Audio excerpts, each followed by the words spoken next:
Baik, Assalamualaikum warahmatullahi wabarakatuh. Halo, perkenalkan nama saya Indriani. Nah, di sini saya akan membahas terkait manajemen resiko. Apa sih yang akan kita alami ketika kita membuka suatu usaha? Contohnya seperti warung makan. Nah, di sini saya mengambil warung makan. Kenapa? Karena posisi warung makan itu terletak di sebelah rumah saya. Jadi saya bisa mengamati apa sih yang akan terjadi, resiko-resiko apa sih yang akan terjadi ketika kita membuka suatu usaha. Baik, langsung saja kita lanjut dan masuk ke video pembahasan.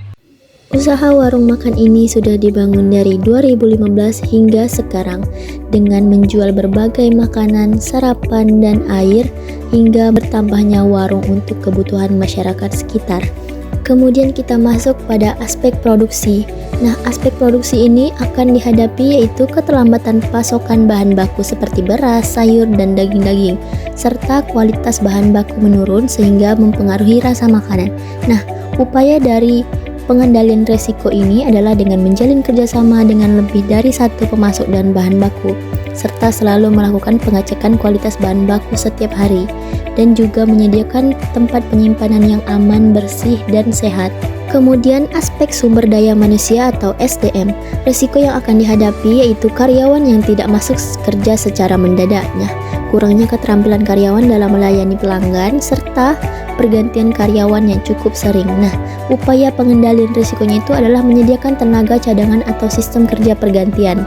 Jadi, dengan memberikan pelatihan juga secara singkat mengenai pelayanan dan kebersihan. Nah, kemudian yang ketiga ada aspek permodalan. Nah, aspek permodalan ini ada keterbatasan modal untuk membeli bahan baku dalam jumlah yang besar. Kemudian ada penurunan pendapatan saat kondisi sepi pelanggan secara mendadak. Nah, itu upaya pengendaliannya bisa dilakukan dengan mencatat keuangan sederhana secara rutin dan memisahkan keuangan usaha dan uang pribadi.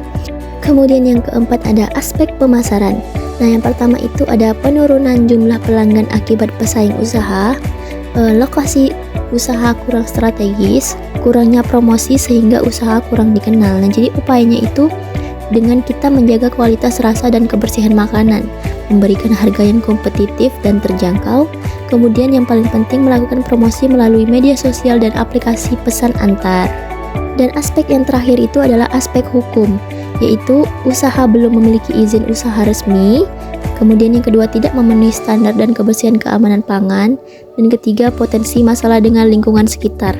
Nah, untuk upaya pengendalian resikonya itu bisa dengan mengurus nomor induk berusaha atau NIB dan usaha izin terkait.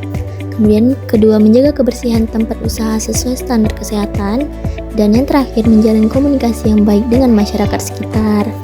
Nah, kemudian untuk kesimpulan yaitu manajemen risiko pada UMKM warung makan sangatlah penting untuk menjaga keberlangsungan usaha dengan mengidentifikasi risiko sejak dini dan penerapan langkah pengendalian yang tepat pada setiap aspek usaha.